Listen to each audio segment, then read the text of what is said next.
আসসালামু আলাইকুম। সাহেব মসজিদ মাদ্রাসা বা ঈদগাহ মাঠে বৈধ ধরনের খেলাধুলা করা কি জায়েজ? শুধুমাত্র যেটা ধর্মীয় প্রশিক্ষণ সময়ে কাজে লাগবে, সাহাবীগণ তাদের যুদ্ধের প্রশিক্ষণ নিত মসজিদে, এইরকম কোনো প্রশিক্ষণ হলে চলবে। তাছাড়া এই সামাজিক চলবে না, শরীর চর্চা নামে যেগুলো আছে এগুলো মসজিদে চলবে না।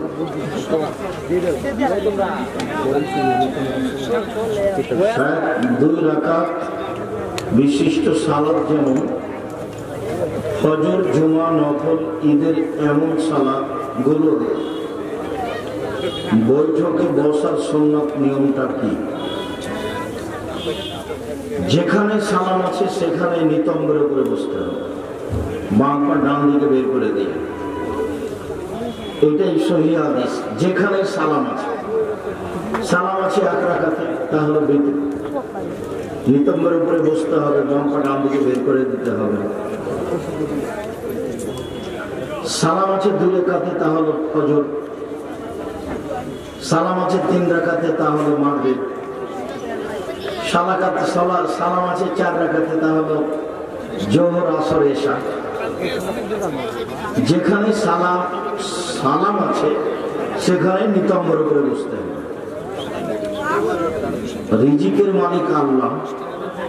প্রতিদিন যে সুদ, ঘুষ, চুরি, ডাকাতি করি, তাহলে এইগুলো কি আমাদের উপর আল্লাহ বরাদ্দ করে রেখেছেন? তুমি করিও না। মানুষের কর্ম তার তাকদীর কর্ম দিয়ে বের হয়ে আসে। ওইদিকে গেলে তুমি ফেঁসে যাওয়া, তুমি বেঁচে থাকার চেষ্টা করো। মানুষ যখন মরে যায় তখন তার শরীরে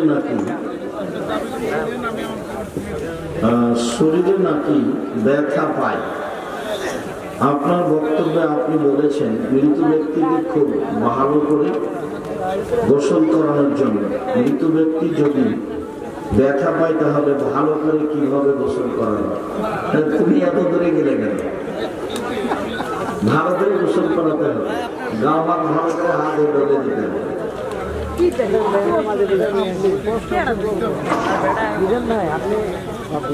কবরস্থানের পাশ দিয়ে কোন আলেম যদি হেঁটে যায়, 40 দিন কবরের আযাব বন্ধ হয়। হাদিসটি জাল, মানুষের বানানো।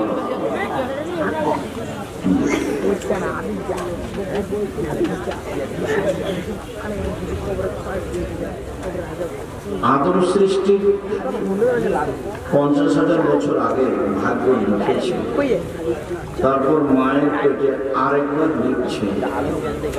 এখন আমি কি লেখার উপর চলবো, নাকি আমি নিজে লেখার বাইরে কিছু করতে পারি?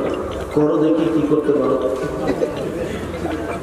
লেখা আছে ওটাই করো। বিবেককে কাজে লাগাও। বিবেককে কাজে লাগা না লাগে যাতে মানুষের কাজে লাগে। মৃত ব্যক্তির লাশ দাফন করার পর 40 কদম দূরে আসার পর মৃত ব্যক্তিকে নাকি বসায় জিজ্ঞাসাবাদ করা হয়। 40 কদমের সাথে কথা নেই। মৃত ব্যক্তিকে কবরে বসিয়ে জিজ্ঞাসা করা হয়, এটা ঠিক? তো কবর যেটা বাড়ির পাশে গর্ত করে করা হয়েছে সেটার নাম কবর নয়। যেটা কবরস্থানে করা হয়েছে সেটার নাম কবর নয়। মরার পর থেকে নিয়ে বিচারের দিন পর্যন্ত দীর্ঘ সময়ের নাম কবর। বাড়ির পাশটাই যদি কবর হয় তাহলে যে আগুনে জ্বলে ছাই হয়ে গেছে তার কবর, যাকে বাঘে খেয়ে নিয়েছে তার কবর, যে সাগরে ডুবে মারা গেছে তার কবর। কবর বলতে বাড়ির পাশের কবরের নাম কবর নয়। কবর বলতে মরার পরে বিচার দিন পর্যন্ত দীর্ঘ সময় নাম হলো কবর। তার সূচনাটা শুরু হয় এভাবে, ও বুঝতে পারে যে আমাকে বসানো হলো। আপনি লাশ দেখে বুঝতে পারবেন না যে তাকে বসানো হলো, ও বুঝবে বিষয়টি স্বপ্নের মতো। স্বপ্নে আপনি শুয়ে বসে আছেন, আর একজন ঘুমিয়ে আছে, ও গমা সাপ দেখছে, কোবরা সাপ তাকে ধ্বংস করতে আসে, ও চিৎকার করে পালাচ্ছে। তো আপনি পাশে বসে আছেন, আপনি তো সাপ দেখতে পাচ্ছেন, ও তো ঠিকই দেখতে পাচ্ছে। এইরকম কবরের বিষয়। মৃত ব্যক্তির জন্য 3 দিন 40 ব্যতীত অন্য কোনো অনিষ্ট করার দিন গরিব দুঃখীকে গ্রামের সবাইকে নিয়ে মৃত ব্যক্তির উদ্দেশ্যে করে খাওয়ার আয়োজন করা হারাম। খাওয়ার কোনো আয়োজনই নেই, বাস মরা মানুষের জন্য অসহায় পুরুষ নারীকে পানির ব্যবস্থা করে দিতে হবে।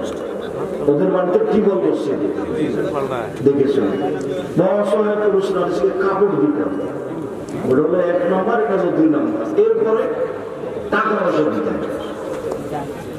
এ হলো একটা, আর একটা হলো মুখে দোয়া। মৃত ব্যক্তির জন্য 2টাই পথ।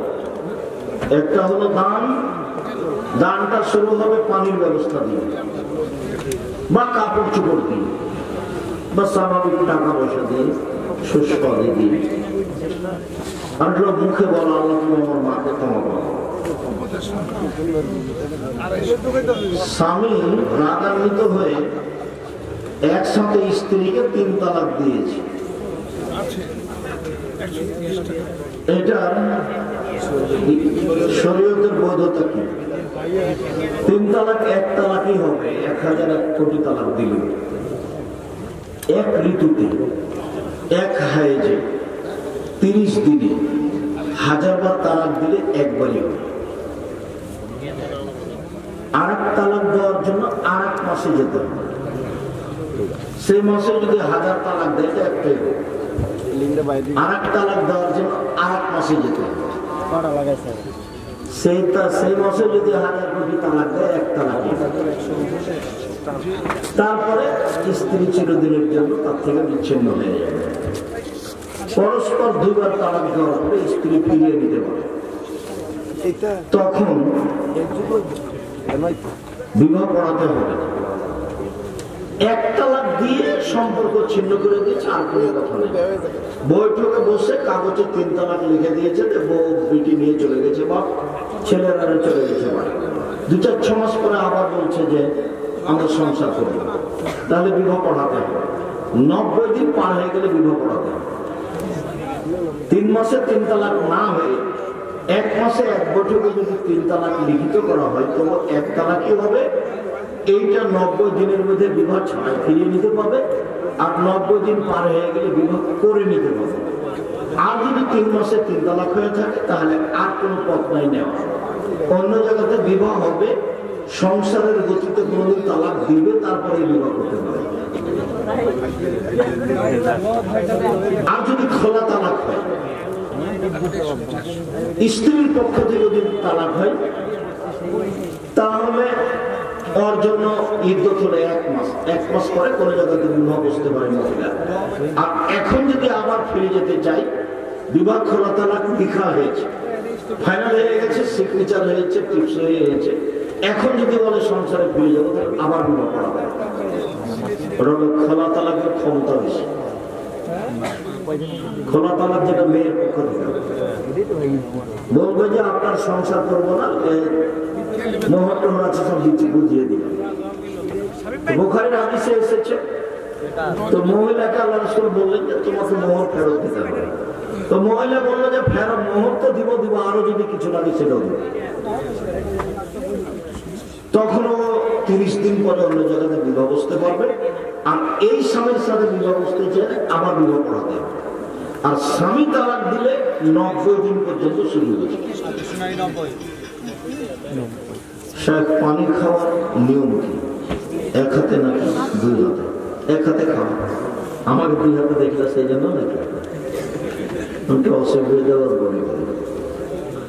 বাথরুমের ভিতর টয়লেট এবং গোসলখানা একসাথে আছে, এখন এই বাথরুমে ওযু করার বিধান কি? কোনো সমস্যা নেই, করো।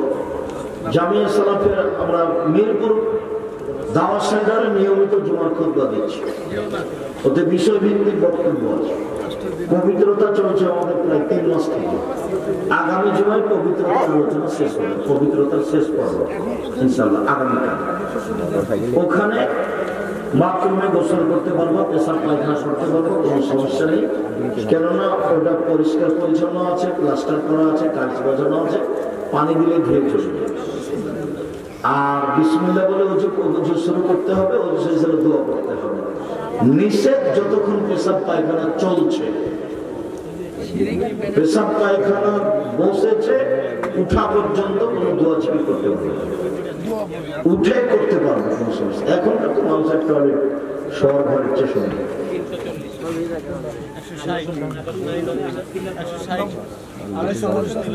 শেখ, আমি ফজরের সালাত নিয়মিত জামাতে পড়তে পারি না, পড়তেই হবে, এটা মুনাফিকের লক্ষণ।